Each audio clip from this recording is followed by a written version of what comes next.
Hello, Aldwyn, Altuney here. Welcome to Media Queen TV. We have the amazing Anastasha Grace we're going to be chatting with today. She is an expert relationship coach on the Gold Coast. Of course, we have Valentine's Day coming up on Sunday. What are you going to be doing for Valentine's Day?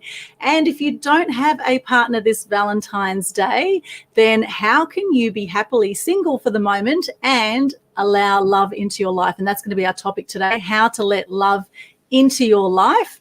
Now, a little bit about Anastasha before we start. She specializes in transformational work using the most profoundly powerful processes for personal change, healing, and transformation available today.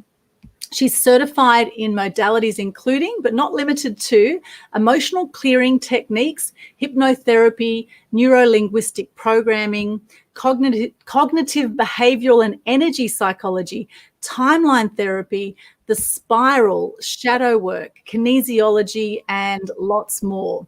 She helps her clients to create a mind-blowing level of love, aliveness, connection, success, and happiness in the fastest and most effective ways.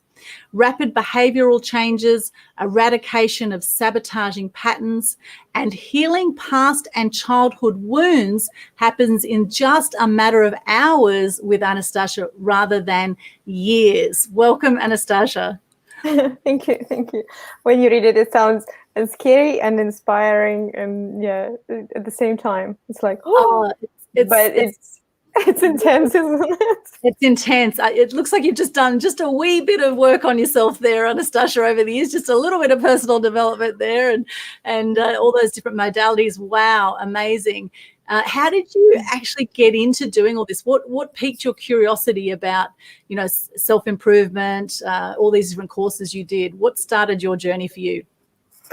Well, funny enough, I started very early. I remember at the age of 17, I dived in really, really deeply into this, from studying from a few books, and then I just started consuming everything that I could read. I really wanted to do psychology and as my major, but my parents have sent me to do banking and finance. they said, gotta go where the money is. So, so it took me a little bit longer to come back to my passion and actually work where I really want to be, working in the field of human behavior and psychology and improving our lives by improving ourselves. Excellent. Now, I cannot see you in banking and finance, I must say, Anastasha. I don't think that would have been in flow for you at all. No, I couldn't stay long there for sure.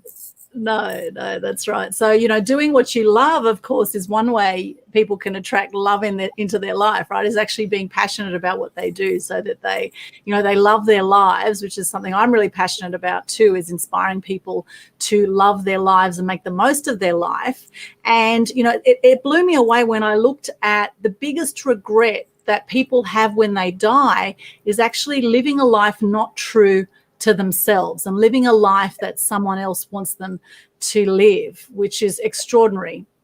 Yeah. So how can people come into living their love and allowing love into their life?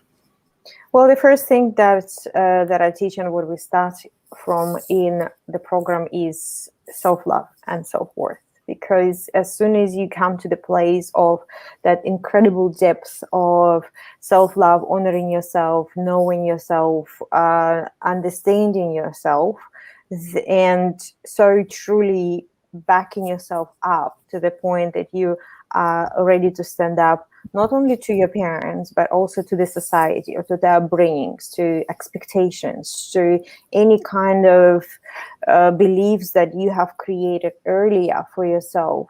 And when you are in that place, then you can create the life truly that you want and you truly desire. And you give yourself permission to be that. You give yourself permission to have what you want, not everyone else wants around you, or living by somebody's expectations. And you are more internally driven rather than externally driven. And usually we get to that journey later in life when we already done all the things that society wanted from us, or our parents wanted from us, or our husband and wife wanted from us. And then with the maturity comes wisdom, and with wisdom comes that centeredness inside of you, and this decision making that comes from, no, I will do what's important to me now. So yeah, and it doesn't matter what your background is. Now, I know you've got an interesting background, Anastasha, having some Russian background. You've got the European as well. I've got Greek, Turkish, Ukrainian myself. So, we could almost be related there in a past life there somewhere, Anastasha, from similar kind of area there. So what was it like for you where you grew up? Can you give us a bit of your history of what your family situation was like and what the environment was like where you grew up? Oh dear, that's a big long story, because I was born in Soviet Union, so I know I grew up very much knowing and remembering how it was during the communism, and how we were taught in school, and how kind of we were brainwashed and we were expected to do things that the society wants us to do. It was like very regimed. It's pretty much as being brought up in a very strict environment with very strict rules. So I guess from there, just from the very beginning, I developed a huge dislike for rules and a big love for freedom, because when you grow up in such such society with so many restrictions and expectations, and everything is about what people want and what the party wants from you, and the party meaning the society, and how you need to perform. It's just funny even to look back at it. And in the 90s, everything has changed and became a chaos in Russia. Soviet Union collapsed and it became Russia. So I lived through, that was my teenage years, where I saw all of this wildness and a new wild energy. Like, it was really criminal time, very dangerous, and basically everything was collapsing and people were grabbing whatever they could grab and dividing, and new businesses would start, and there were a lot of killings and a lot of shootings. It's just very havoc time. In that time, my parents decided to send me to Australia to study, simply because it was not a healthy environment to stay around, and a lot of drugs, a lot of just gangs, all kinds of messiness. And that's when I studied Bachelor of Business, Banking and Finance in Monash University in Melbourne. After I finished, I went back to Russia, and that's what like year 1999. Everything started settling in, and this new wave of capitalism was building in the country, and that's when I started my career. I opened my first business. I got married. I had 2 kids. I had a massive successful business. There was just a thriving time. Anything basically you would start in Russia as an entrepreneur, as a business person, was bound to succeed. Meaning that you can keep it. The main thing was actually to keep the business more than make it profitable, because it was dangerous to be wealthy and rich. And it still is. It's due to corruption and due to very criminal situation in the whole country. So it was exciting. It was fun. I had a massive, very successful business in a very male-oriented industry, which is security systems, civilian systems, fire systems, access control, in intellectual security systems. So to do with everything to do with technology, computers. And my clients were like major universities, shopping centers, customs, airports. It was really incredible and fun time. until I've decided to move to Australia. So that's when there was a turning point of my life where my values started shifting after I moved to Australia, because I wanted to basically bring my children here. That was my main motivation, is to create a safe and calm, quiet and peaceful life for my kids. And that's when I started kind of reassessing life and what's important to me, and where do I actually want to be, and what do I want to do. And after a few attempts and a few businesses that I had here, like I had online shop, I had a large restaurant in Rabina, few business ventures, I ended up on this path, finally kind of doing this full circle of life, and haven't looked back since. And I have been a practitioner, coach practitioner, and getting certified in many modalities, and working with people, working with myself first, and kind of unwinding whatever has happened in my life and whatever has happened in my relationship with my husband and after my divorce. And that brought me onto the path of being relationship coach, like diving deep into actual relationship between man and woman, because I kind of came to the place that relationship are the most important thing in our lives, and everything is created from two people coming together. It's like there's no life exists on this planet that doesn't come from that duality. You know, you need yin and yang, you need masculine and feminine, you need that merger of two sparks, and that's how the life is born on this planet.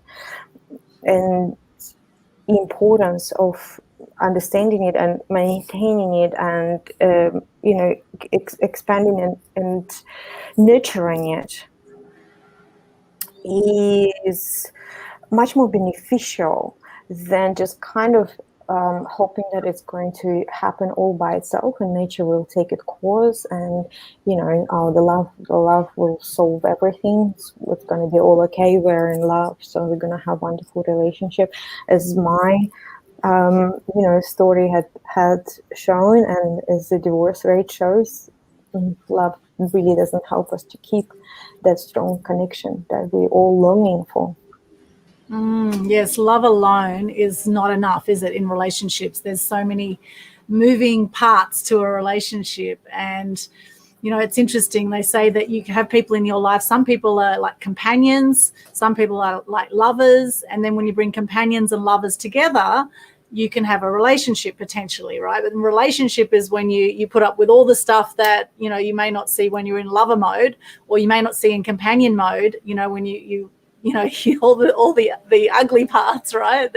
All the shadow sides, you see all of that, and I guess to be willing to move through that and to work through that as a couple really takes something, right? And as we see from divorce rates being 60% plus, clearly a lot of people are not willing to do what it takes to make a relationship work, and it does take two to tango.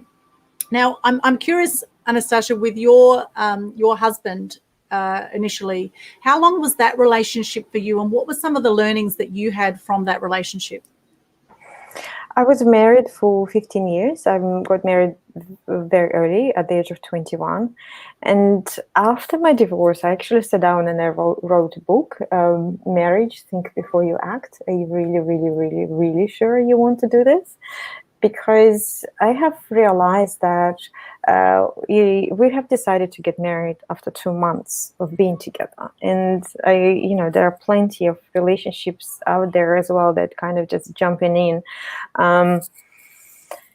And the preparation work that it requires for a long-term, successful and nurturing and fulfilling relationship wasn't done by me or by him. there was no structure to support that. For example, years back when people were going to church more, and church was that institution that was supporting people in their like faith and overcoming emotional difficulties, and kind of was playing the role of a coach, right? Why my coaching industry is so growing out right now? Why is it expanding like crazy? Because many people stepped away from the religion. A religion was that guiding force that was for people before. And what happened before the marriage, priest would have a conversation with a couple. They would take time, and sometimes you would have to even complete the course in the marriage, in understanding how the relationship works and what is expected from each of the partners when they go together, and they get to ask questions, like answer questions about values. What are your expectations? What would you like? What do you need? What how do you see us together into the future? How do you see us in 5 years time, in 10 years, and so on and so forth? How many children do you want to have? How do you see the division of roles? All those questions are extremely, extremely important. And many people just do not ask themselves those questions or each other, because they could be quite potentially difficult conversations. And also, who really wants to start asking, those questions when there's love? Love is there, so let's not mess it up with some kind of questions. Let's just celebrate love. But love is not relationship. Love is different from a relationship. You can be absolutely in love, you can have love, but a relationship is different. It has structure. It has certain laws by which it operates. And one of the law is communication. One of the law is to have values, common values, or at least knowing the values of your partner.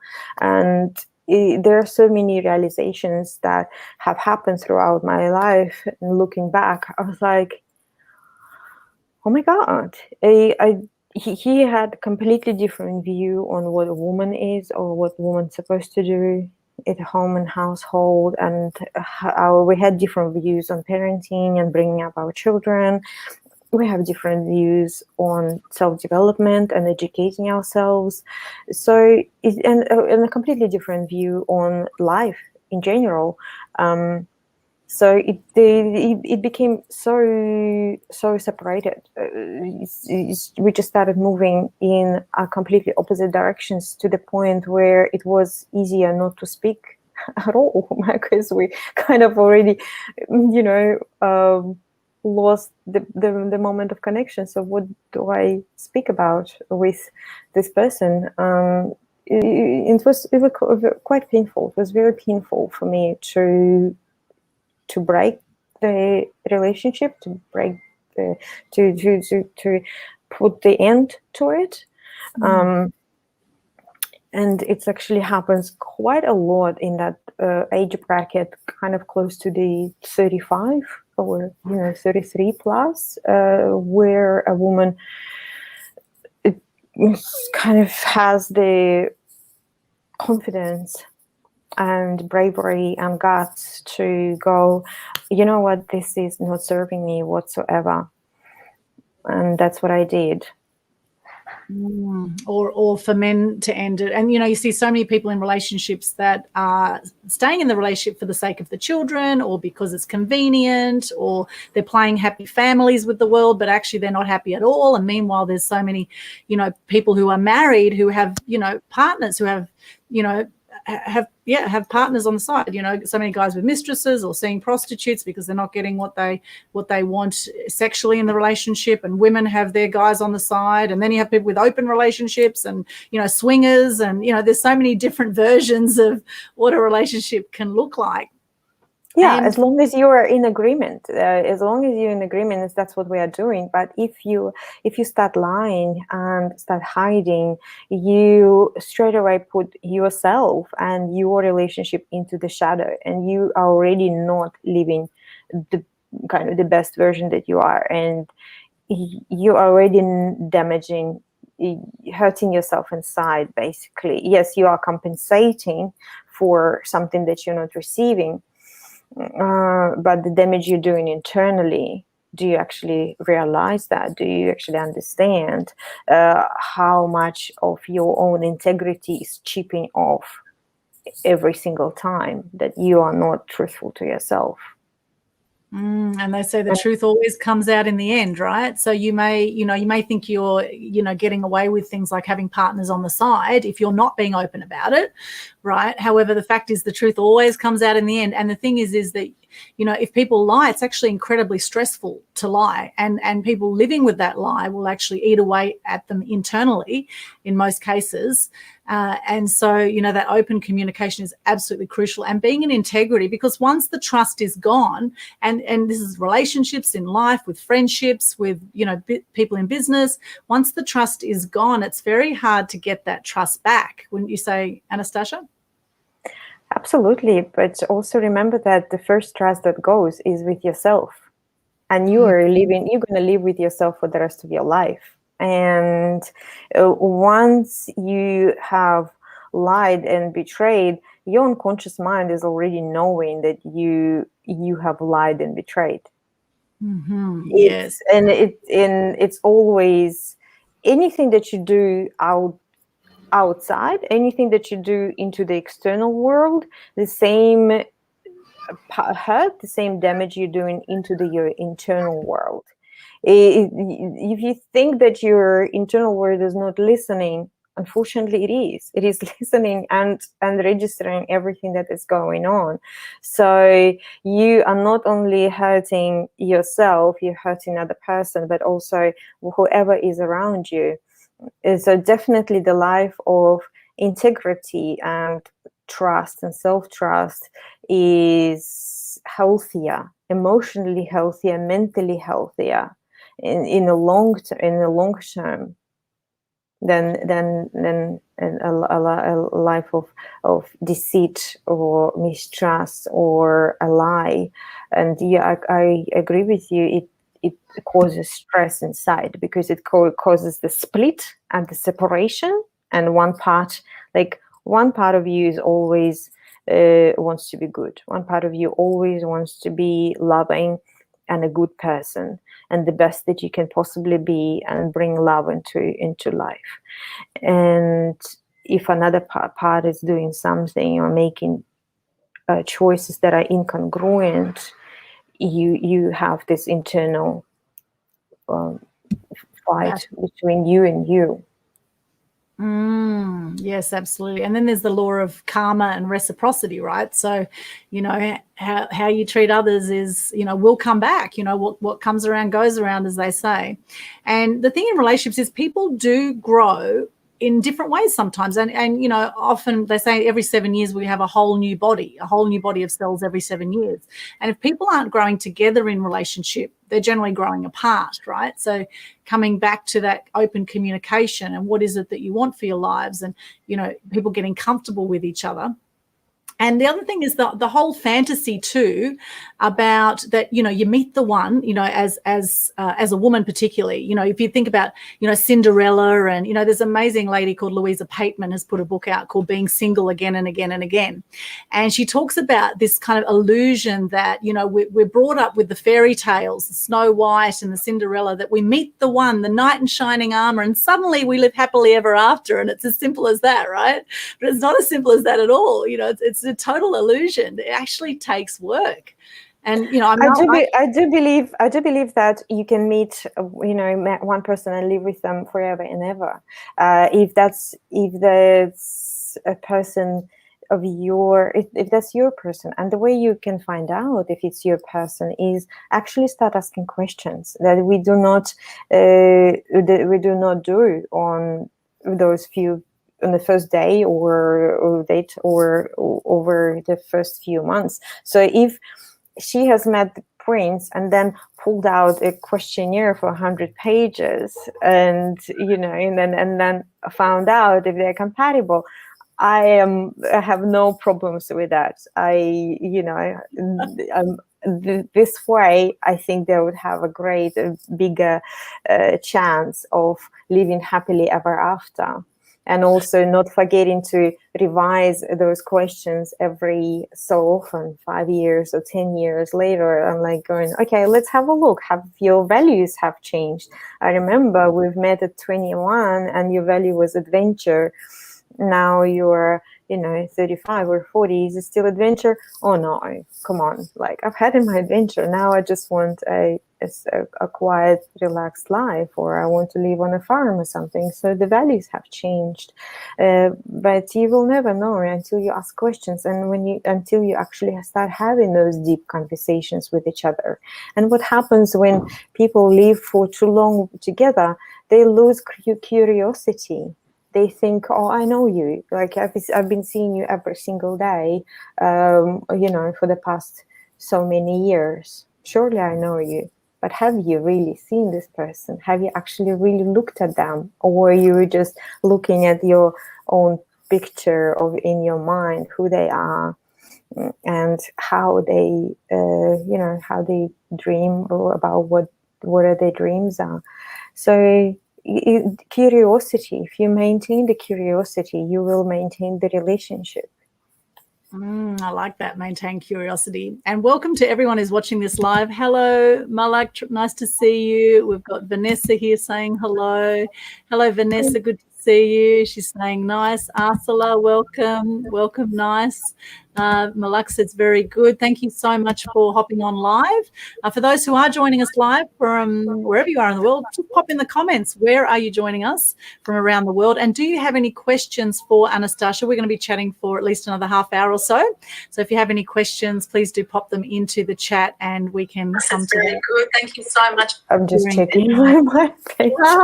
So definitely going live. We are live. Yeah, we are live. We're going live to YouTube as well, to Media Queen TV on YouTube. So if you haven't subscribed to that channel, make sure you check that out.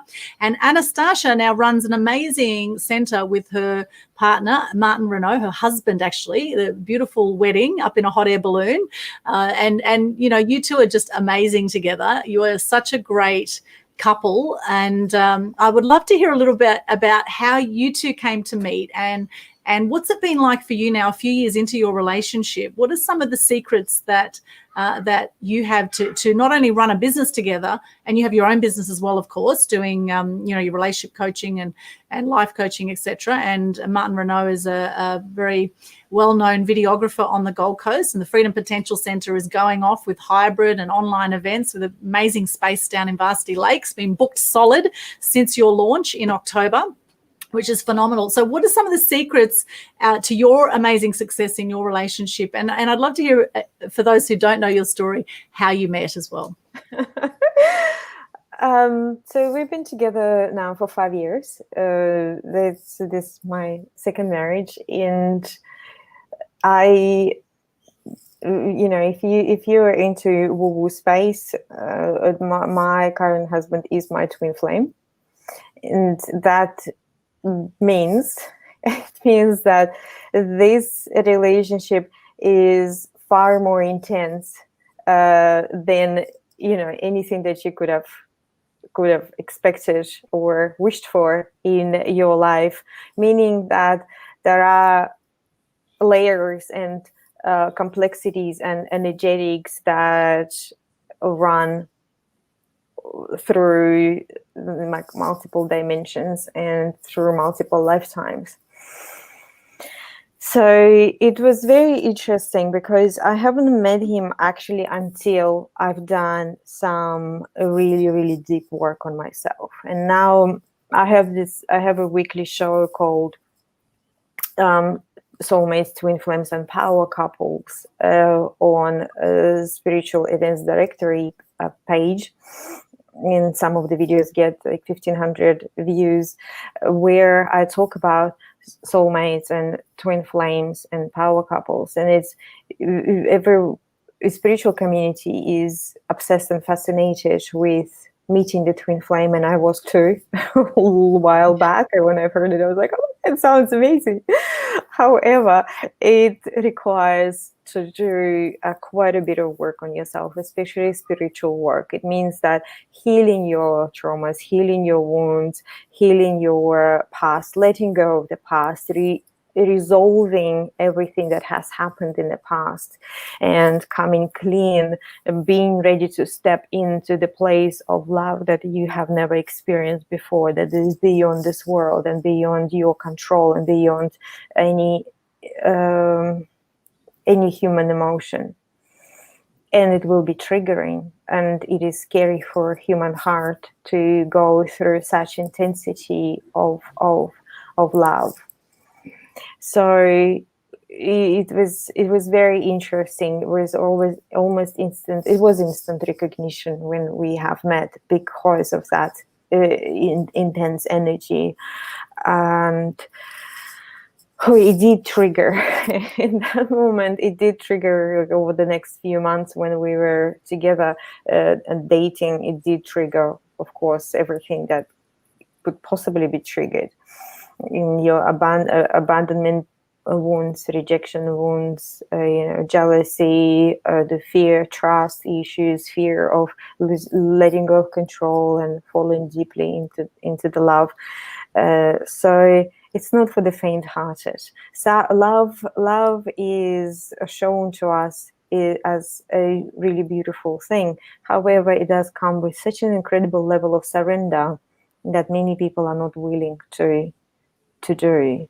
And that's what it requires. It requires trust and surrender and just dropping into that space. And the way we have met at the Tantra event. If people don't know Tantra is like sacred sexuality or spiritual path to come to the divinity, come to the place of love and source, connection with the source within you, through it's not only about sex. It's much more bigger than sex. However, it incorporating your whole self, your body, all of your energies, your physical energy, your sexual energy, your breath, all consciousness, all of you. So it's incredibly beautiful practice. I recommend to each couple to go and start exploring and learning about Tantra and Tantric practices, because it's going to bring your intimacy and connection to the whole new level. When you know you're not just a physical being, or we're not just mom and dad running around, but we are also spiritual beings, and there's a lot of energy between us, and energetic practices that can continue help us to increase the intimacy and love and connection, and bring more surrender, let go of control. It will definitely benefit you. And so we went both to into this event, and as soon as we've connected, it was just, for me, inside, it was like falling into the void. For me, I actually don't remember the next 3 hours of the event. They completely were gone out of my memory. I just remember myself kind of like saying, "Who are you?" And that's it. And from there on, we were inseparable, and we had our sacred wedding ceremony. Then we had our official kind of civil ceremony on the hot air balloon. I don't know how many more ceremonies we'll have. We have fun getting married. We love it.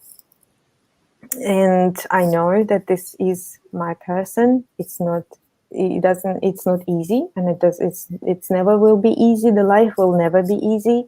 If you're chasing just juice and just happiness and just bliss, you will see that the life will show you also the other spectrum of life, because you got to have the whole range of duality. However, that is there to expand your consciousness, expand your not only emotional scale, but your awareness scale, to understand yourself more and understand your partner more. So it's a beautiful journey. I believe that relationships are a spiritual journey. Connect to what's inside of you. You actually take a moment and deeply open up your heart and connect to your heart and connect to your soul. Beautiful. Now, twin flames and soulmates, is there a difference? Yes, there is a difference, because soulmate could be just a person from your soul group, which is a soul that is in a similar frequency or in a similar, I wouldn't say like a mission or goal. Yeah, but if we would translate it into English, it would be like a similar mission, a similar purpose, or a similar essence, because every soul has a different essence. Say my soul has an essence of an explorer. Like, I love to explore, like I love learning new things. Another person's essence would be a warrior. They move through life knowing that they have a certain purpose and mission, and they gotta fight for it. They gotta help people, and there are different essences. So you can have a soulmate who you've been in the past lives, and you might have had relationships, or it could be just friends, or a mother daughter son relationship. It could be all kinds of combinations where it's just part of your soul group. It could be also a connection through in other lives. Twin flames, it's a little bit more complicated than that, and I'm a bit I'm not sure if you really want to go into the depths of woo-woo, because basically twin flames, it's considered to be a soul split in two, which I kind of I agree and do not agree at the same time. However, it's just if you would imagine, say, the timeline of the soul, or if you imagine the life of the soul across many dimensions, twin flames is a longer path. Right. That's how I would explain it. Twin flames is a longer path. That would be the best explanation, the simplest one. Beautiful. And we're all vibrating at different frequencies, as you say. So, and someone said to me once, we can have many soulmates in our life. So maybe, twin flame is a longer experience. And I mean, then there's the whole question of, is it natural for human beings to be monogamous for life? Even though, it can happen and does happen. Like, my parents have been together 51 years this year. They've stuck with it for 51 years and going strong. And so many others haven't. So, there is a whole question of, is it natural for human beings to be monogamous for life as a human being? Because you look at the animal kingdom, not too many animals stay together for life. So what is your opinion on that, Anastasha? Well, I guess it's how you look at the human. Do you look at the human if they're an animal, or you look at the human as if they're a spirit? And that would be from which angle you're looking at, then you will find your own version of the answer. And there was a period in my life after 15 years of marriage, I was very against monogamy, and I was pretty much pro open relationships, and monogamy was a swear word for me. However, with the level of maturity comes the level of understanding that we are fully in the control of our body and our emotions and our desires and our physical responses and our energies. If I choose to, I can direct my energy and sexual desire absolutely onto anyone right now, but I'm choosing to direct it into my partner and channel it only this way, and that's my decision, and that's what I'm sticking to, and no one can get me off that path or off that decision except for myself. No one can derail me if I do not derail myself. Yes, yes. I believe that we can absolutely stay with one partner for life. We can do it as human beings. We can choose to do that.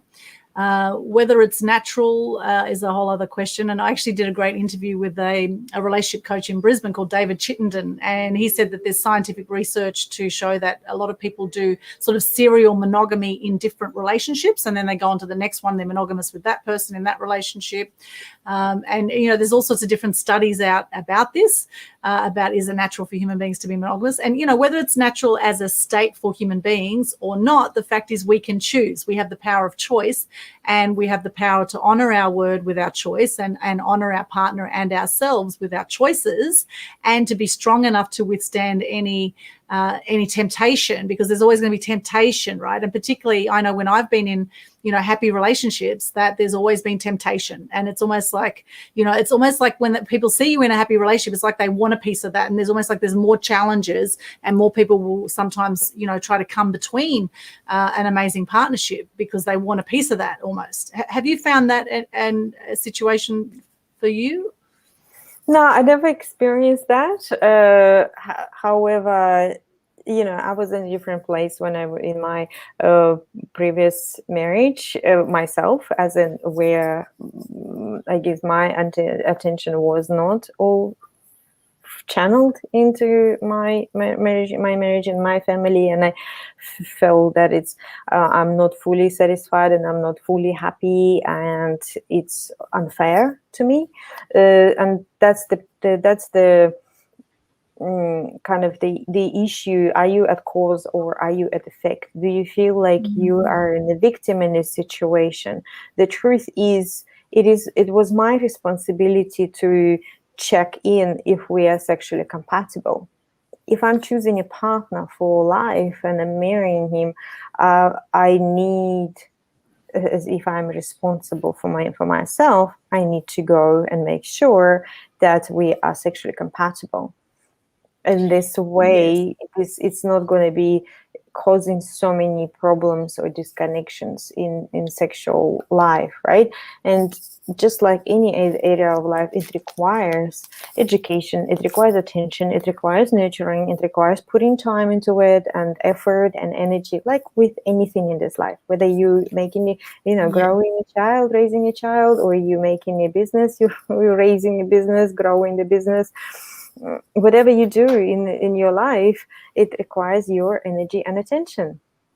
Yes, if you didn't put that in, and then you feel sexually dissatisfied, of course you will feel sexually dissatisfied. Yes, absolutely. And that is why a lot of people stray in relationships, because they're not getting their sexual needs met. And maybe, there's certain fantasies that people want to go through. And, that can be dangerous too. Like if people want a threesome with two of the opposite sex, there can be jealousy that can arise from that, even though it may be a fantasy. So, these things need to be really, discussed carefully and sort of work through, because I have heard of many situations where threesomes have ended up really ugly and ended up ruining relationships because of some jealousy that can happen with that kind of thing, with different fantasies. And so that's where people go to escorts and prostitutes, etc., to get their fantasies met if their partner doesn't want to do something that is a fantasy for the other partner. So this kind of thing can really can lead to the end of a relationship if it's not discussed and not worked through. Absolutely. Yeah, and now the field or industry of conscious sexuality is increasing more and more, and I'm very happy about it. I'm very excited about it. There are many sexologists, there are many events, there are many possibilities for a couple to go and explore or learn and study and do that, being guided by a professional and facilitator, and do it in a more wise and safe way than jumping into something yourself. Yes, that's a great point too. There's always experts out there that can help you with Absolutely. this. For everything. For everything, exactly. Any of your fantasies, just, there's someone out there that can help. Now, Malak says, always be happy. Malak, I know you're coming to us from Pakistan. Welcome. Vanessa has a great question here. What to do if you've had your heart broken and you can't trust again? Great question, Vanessa. What do you say to that, Anastasha? Mm-hmm. So coming back to the beginning of the conversation, when we have a trust issue, first we need to restore the trust with ourselves. So it always begins with ourselves. And basically the part of you that doesn't trust another person is the part of you that doesn't trust yourself, that you are not going to jeopardize yourself again. So the way it happens in your unconscious mind, imagine like two people having conversation. One guy is like, well, you got me in trouble last time. You allowed us to fall in love and he broke our heart. So I will not allow you to trust again. I don't trust you to fall in love again. So it's this internal conflict. It's like, okay, I can trust myself that I will make a good judgment this time. I trust myself that I will attract a person that is going to look after me and he will not lie to me. And I trust myself to hold those conversations and be honest in those conversations. So first you're restoring trust with yourself and healing with yourself. Then you do the healing what is required for your heart. So coming back to love, love can heal anything, and love heals the broken heart. Just pouring that love into yourself and into the world, because you can see the love everywhere. You can look at the flower and feel love. You can look at yourself in the mirror and feel love, and just carrying that sense of love and the peacefulness inside of you, and it gets you to understand that you are never disconnected from love. You never in the place where there's no love. It's always inside of your heart. And when you come to the place of self-love and self-trust, then you kind of can start expanding from outside of yourself and go, okay, what is out there? Who is out there? And from that place, you will meet much kinder people, much more loving people. It's going to be a different level of people. You will receive a different treatment from men when you're coming from the place of self-love and self-trust. Absolutely. And yeah, the reason the heart doesn't get healed is only because we still keep hanging on to the story of what has happened. What does it mean for me? It means that I was abandoned. It means that I was betrayed. So we have 5 core wounds. Wound of betrayal, wound of injustice, wound of humiliation, wound of abandonment, wound of rejection. And those 5 core wounds, all of us, we have it in one capacity or another, like with whatever intensity. And we basically make it mean, the event that has happened, we make it mean something, like I was rejected, or I was betrayed, or it's unjust, the world is unjust, that men are unjust. So you are holding on. You're not only not able to heal the heart only because you are hanging on to the story that was something. It meant something. If he upset me, or he left me, or he cheated on me, it meant something. It meant that I'm humiliated, or it meant that I'm not good enough and I feel rejection. Once you let go of the story and just pour love into yourself and into him, and like, okay, well, wherever he was in his life at that moment, maybe he was not in integrity, maybe he was not capable of that level of love, maybe he was not capable of being present with you. Just letting him go, understanding that each person is doing the best they can with the resources that they have. They could only behave in a certain way, like they could only love this much. Maybe you wanted that much, and he could only give you this much. So what? Letting go, it's the past. It's the, it's an experience. And when you go through all those stages, and also making sure that you went through all the stages of grief or of anger. Quite often we suppress anger, and we don't process emotions fully, so they get trapped, they're stuck in there, and they cannot just let it go.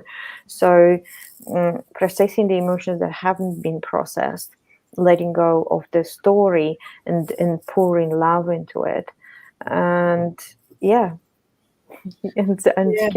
keep getting out there.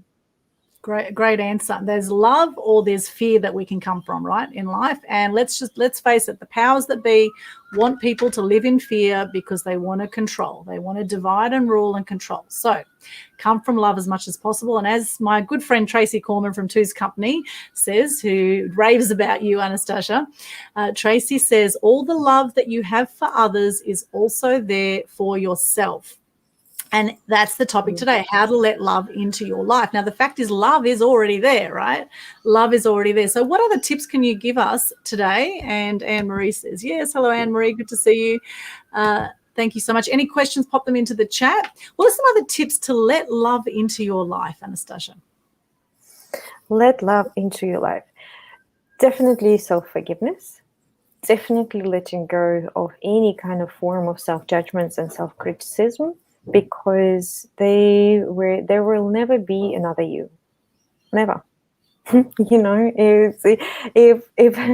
sitting here and I'm not looking perfect and I've got some wrinkles, I gotta be okay with that, because there's no other form or version of me except for this one. So I might as well just completely love and fall in love with this version, and give her as much as I can possibly give, as much joy, as much freedom, as much permissions in life, because that's what is missing quite often from our life, is that permission to be whoever you want to be, or do whatever you want to do.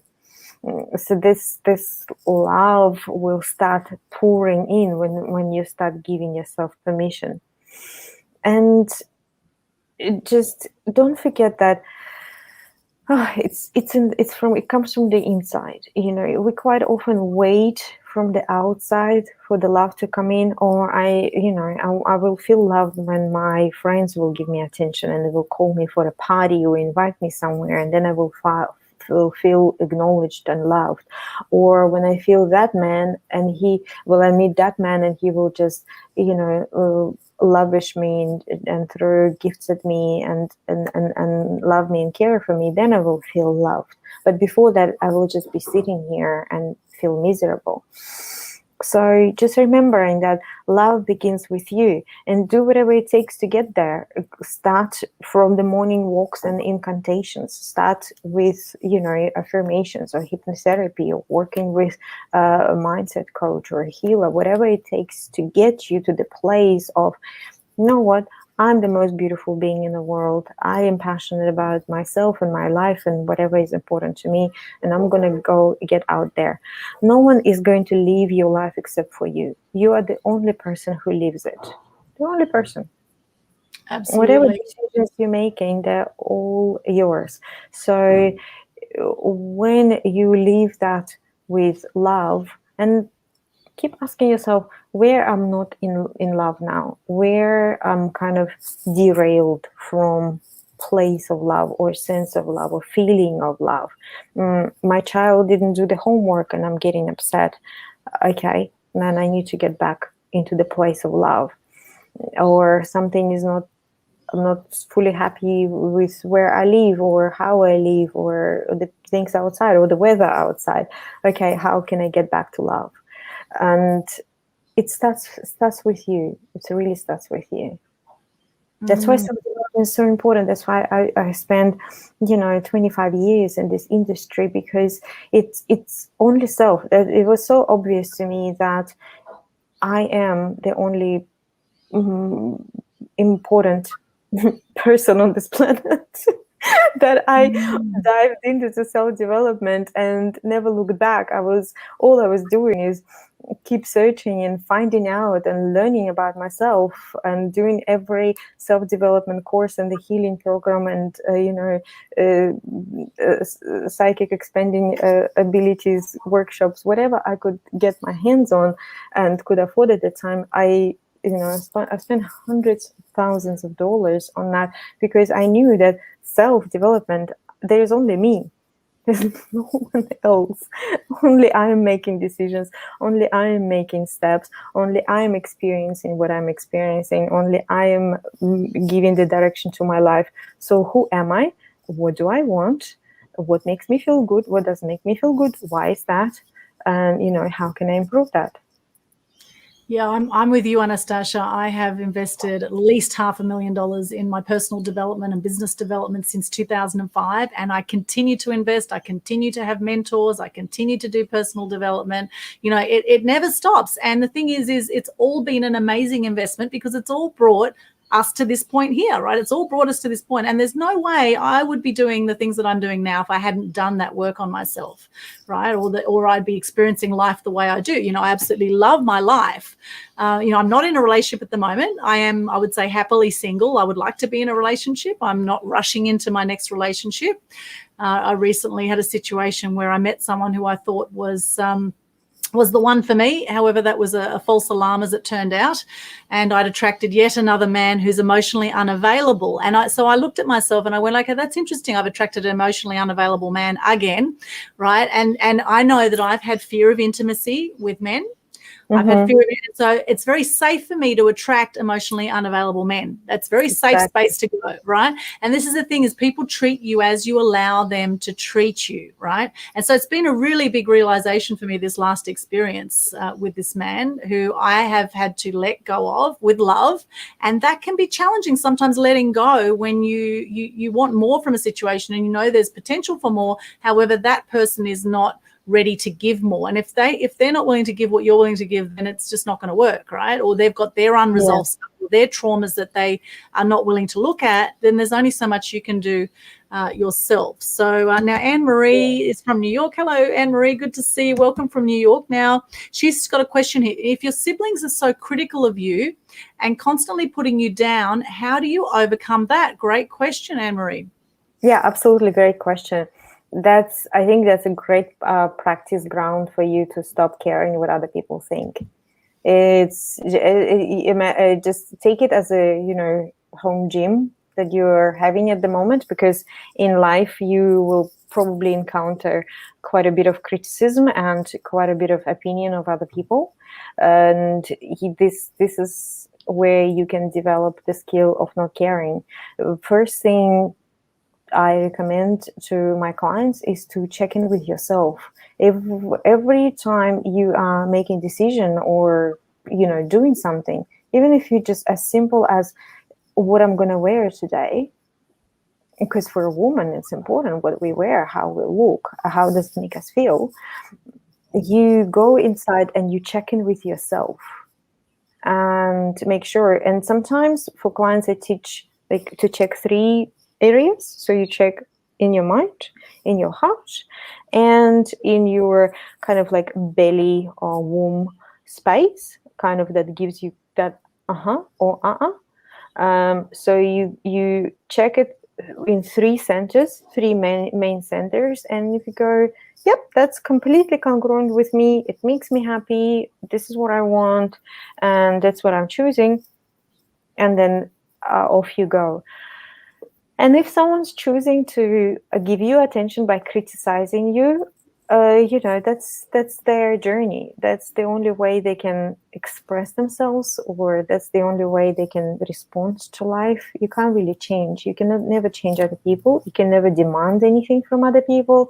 You can only adjust your internal, relationship with that, your response, your feelings about that. So it's like you don't like it, too bad. Yeah, and adding to that too, great answer, Anastasha. remember Anne-Marie, now I heard this amazing quote a while ago, and it's just stuck with me, that hurt people hurt people. Now, I have been incredibly empathic in my life, and if people have been nasty to me, I have taken it personally in the past. I've thought, gee, what have I done wrong? But the fact is, you haven't done anything wrong. If people are hurting, they will hurt others. They will dump their crap on others because it will make them feel better about themselves. So it's not about you, Anne-Marie. So do not take it personally. And that person possibly, they maybe they need some love and compassion in their life right now, and maybe they're dealing with some stuff. And I often think, if we could be like Jesus when he was carrying the cross, whether you believe in Jesus or not, or whatever your beliefs are around religion, if you could taking on the ways of being like Jesus when he was carrying that cross up to be crucified, and he was being knocked and people were throwing things at him and treating him like absolute crap. And then, as he's on the cross, he says, forgive them, they know not what they do. Right. And to have that kind of compassion and peace and power like that, or like, people in the martial arts field have that kind of presence and power, that no matter what other people say, that you keep that power within you because it is in you, and no one can hurt you unless you allow them to hurt you. Yeah. He's got a muscle showing. Good on you, Anne-Marie. That's what we like to see. Yeah, absolutely. And just remembering that as humans, we do respond to that. Our survival instincts makes us respond to other people's opinion about us. We have main fears. The fear of not to be loved, a fear of not being accepted, a fear to do something wrong, right? So just watch where is it your trigger point, and know your trigger point. The best thing you can do is know yourself. Usually it's like, for example, I get more, it hurts me more if people say like that you've done something wrong. Not that you are wrong, or the way you think you're wrong, or who you are is wrong, but what you do is wrong. For me, like the word do, and each person has their own kind of that trigger point. So I notice it more. I do not respond to any other ones. When people say like something about me, I'm like, whatever. It's like, I don't care, because I'm completely happy within myself. But when there's you've done something wrong, I go, uh-oh, and that's because of my childhood trauma. Being punished for doing things wrong. Just knowing yourself where you get triggered, and having more compassion in that place. The more you know yourself, the more power you have in life. Yes, absolutely. Yeah, great answer there, and good question there, Anne-Marie. Thank you so much for that. She says, yes, my siblings trigger me the most out of anyone. Yeah. Because they're closest, of course. Family members, their closest circle, you are most, and they do know your trigger points as well. And there's such a deep connection with love there. So as Aldwyn was saying, just more love you sending to them, the quicker you heal, and the less likely that they want to continue with that, because they get nourished by that love. Yes. They say we can't choose our family, but we can choose how much time we spend with them, right? So, so if they're being consistently negative and consistently putting you down, then you do not have to put up with that, right? Because, the fact is, people will judge other people. It's just what human beings do. We're constantly judging people, and we're coming from our filters of what we think about people, and there's a lot of jealousy and all that kind of stuff. And the more you step up in life, the more you're going to have people that are going to want to put you down. And now I know, Anastasha, you've worked with a lot of celebrities in your time, and what we're sharing today doesn't matter whether you're a celebrity or not a celebrity. People have the same kinds of issues, right?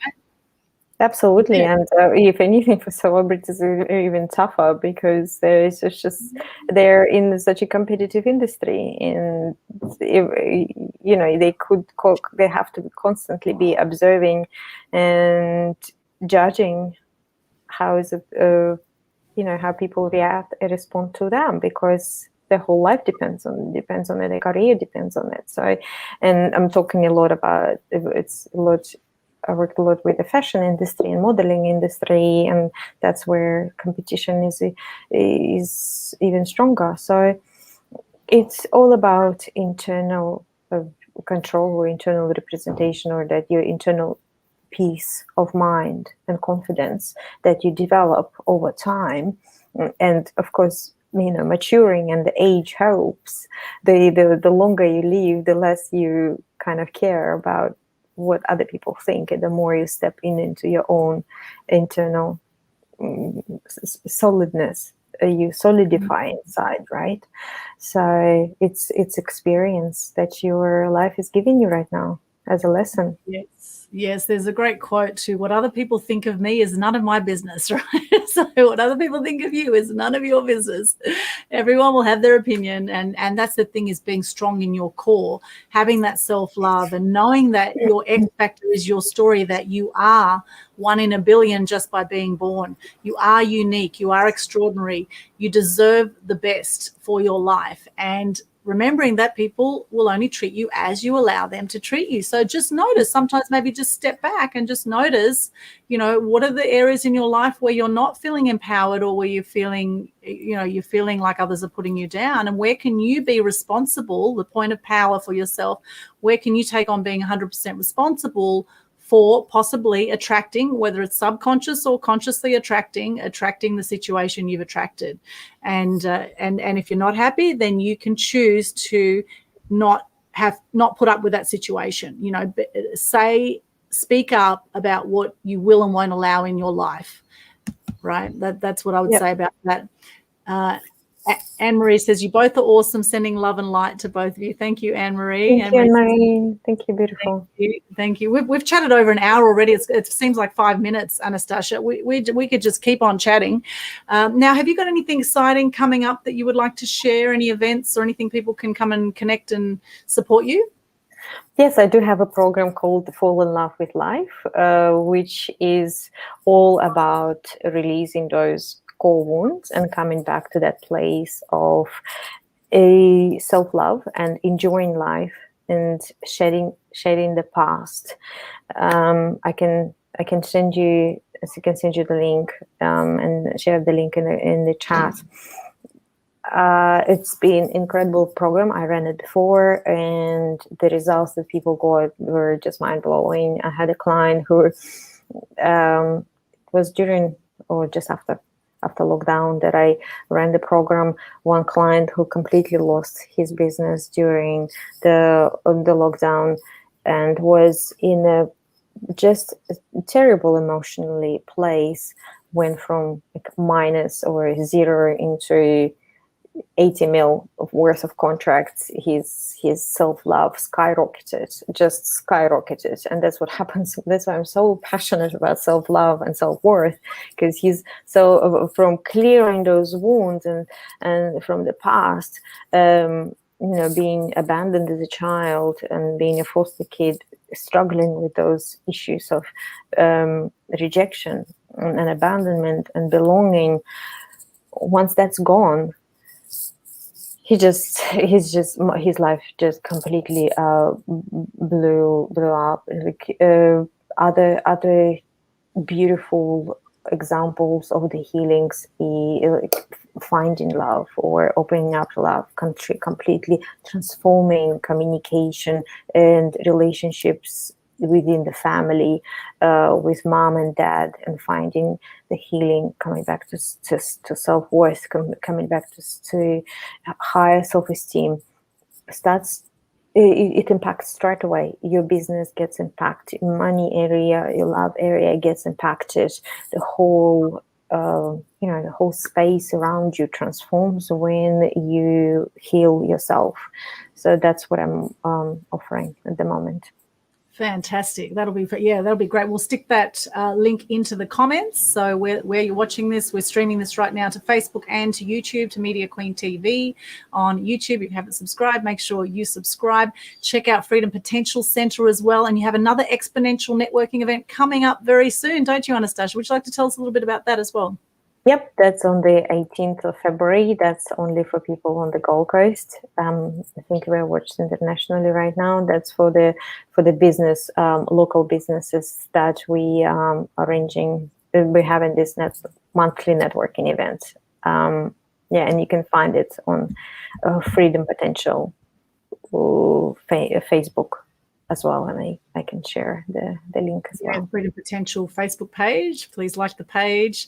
Exponential Networking event, absolutely awesome. You can tune into the live stream from anywhere in the world, and it really is a fantastic initiative of Martin and Anastasha, the power couple on the Gold Coast, like Ken and Barbie, except neither of them are blonde. So there you go. They're not blonde, and it's actually the name of the book that I'm writing. I'm in the process of developing a program and a book for power couple, teaching couples how to have an incredibly connected relationship on all levels while being both either career-driven, career-oriented, or running a business together, running different businesses. Our busy life requires a different approach to relationships nowadays. So we get too preoccupied with building wealth, money, career, and sometimes our relationships that start lacking that energy and that attention, unfortunately. Yes, absolutely. Like everything, it takes effort to make it work, to sustain things in life. And, it's worth putting that energy in, obviously, to reap the rewards. It's worth opening yourself to love. Yes, there could be potential pain that may happen at some point. However, to experience the heights of love, it takes being vulnerable and being open and allowing what will be in that situation, which can be scary for some people. However, I suggest face your fears and do it anyway and just see what happens. And enjoy the amazing journey of life. And what are you doing for Valentine's Day, Anastasha? Have you got any plans for Sunday? Yeah, we're getting away onto the gorgeous Rainbow Beach, and we're just completely unplugging from the world, and being on the island, on the water. Yeah, that's what we do. The more you get away from real life, the more life gets real for you. I love that. It's so cool. And if you are single, there is a Singles Awareness Day on the 15th of February, the day after Valentine's Day. But because it actually stands for SAD, Singles Awareness Day, they actually also have a National Singles Day. Okay, so if you are single like myself, you do not need to be sad right now. Okay, you can be happily single also, and you can work on your stuff so that you can allow love into your life. It's a true story. There is a Singles Awareness Day that started in Britain for those that are single, because some people get very depressed around Valentine's Day if they don't have a love to celebrate. And they called it sad. That's such a dark British humor. That's why National Singles Day doesn't have the same acronym, right? So, NSD. NSD as opposed to SAD. So there's nothing sad about being single. You can love yourself during this time as well. And, look at some of the things we've talked about here. Anne-Marie says she's happily single. And there is an amazing book, Being Single Again and Again and Again, by Louisa Pateman, that's available online as well, that you may enjoy reading as well during this time. So thank you so much, Anastasha. It really has been an absolute pleasure chatting with you. Any final words you'd like to share before we wrap up? The only thing I can share is words of love. Just, believe in love, be love, carry love, speak love, trust love. When you see something loving, just absorb it with your every pore, and shift your focus to love. When you witness nature, feel love. When you witness two people in love, feel that, absorb it, take it inside, and you will see that love is always with you. Yes, absolutely. It is always there. Thank you so much, Anastasha. It's an absolute pleasure. Please connect with Anastasha. We've popped a few links into the chat there for you. And check out Freedom Potential as well, amazing facility on the Gold Coast, going crazy. And people can actually hire that facility virtually from all around the world as well. So check it out in that way if you want to run events virtually. It's a phenomenal initiative here on the Gold Coast that has been absolutely loved, particularly by speakers and authors and business people on the Gold Coast and around the world. So congratulations with what you've done with that, Anastasha. And I know people absolutely rave about your coaching as well. People love the work that you do personally as well with the coaching. So congratulations for the great work you do there. And keep it up. Definitely check out the programs Anastasha offers. And if you'd like to connect with myself, just Google Aldwyn Altuney. You'll find me all over the place. You'll find me on Instagram, Twitter, Facebook, LinkedIn, Pinterest. I'm on TikTok. I'm even on TikTok. Yes, I did do some videos on TikTok, but I tend not to spend too much time on TikTok because you can absolutely just spend a whole day. It can just fly on TikTok in no time. Are you on Clubhouse? No, I'm not on Clubhouse because I don't have a Apple product. They are opening it up for PCs and Samsungs, I believe, but everyone's raving about Clubhouse with the Apple community. So it would be perfect for you. You would be just rocking it. Would I? Right. Okay. Well, we'll see when they open it up for Samsung. For the Android, then Clubhouse is. I must have had about at least 20 invites to Clubhouse just in the last 2 weeks. I keep getting text messages, and so yes, Clubhouse is taking off. So Google me, connect. I do have a workshop coming up, Free Publicity Secrets, coming up on the 23rd of February. That's from 9 a.m. till 1 p.m. Australian Eastern Standard Time. It's a free event. If you want publicity, if you want to step up with your message, make a bigger difference in the world, then hop along to that 9 till 1 p.m. and that's on freeprSecrets.com. The details are on there. Also, Media Queen TV, make sure you subscribe. Got over 580 videos now on Media Queen TV, some phenomenal interviews like this one here. My business has been my baby, I was saying to someone last night. I haven't had children. I have a cat that's 12 years old that I adopted 11 years ago. So my cat is my baby and my work is my baby right now. So that's been my life. People go, how do you fit everything in? I say, well, I'm not married and I have no children. And so I have a lot more time on my hands. You do a phenomenal job. Phenomenal. Thank you, Anastasha. Thank you so much. Thank you for joining us. If you've joined us on the live or watching the replay right now, thank you so much for being with us today. If you have any comments or questions, please pop into the chat because we will come and check this afterwards as well. So thank you so much for joining us. Also, check out Mass Media Tribe as well. We have some phenomenal events. Next event, 3rd of March, we've got Carmen Braidwood, a journalist from Perth. She's worked in TV and radio. She's talking about confidence on camera in business. So if you're not confident on camera, that will be an amazing event. Free event, 7 to 9 p.m. Australian Eastern Standard Time, 3rd of March. And we have the next Global Good News Challenge coming up 1st to the 3rd of March as well. And that is a way we can share more gratitude, love, and good news in the world to lift people's spirits and decrease depression, anxiety, and suicide rates. So yes, lots going on. Come and join our community. Google us. You'll find us everywhere, and love to stay connected. And beautiful. Shining bright and lighting up all those around you. And as Gandhi says, be the change you wish to see in the world. And that starts with you, letting love into your life. Thank you so much, Anastasha, once again. We will sign out now. We'll see you again soon. Bye for now.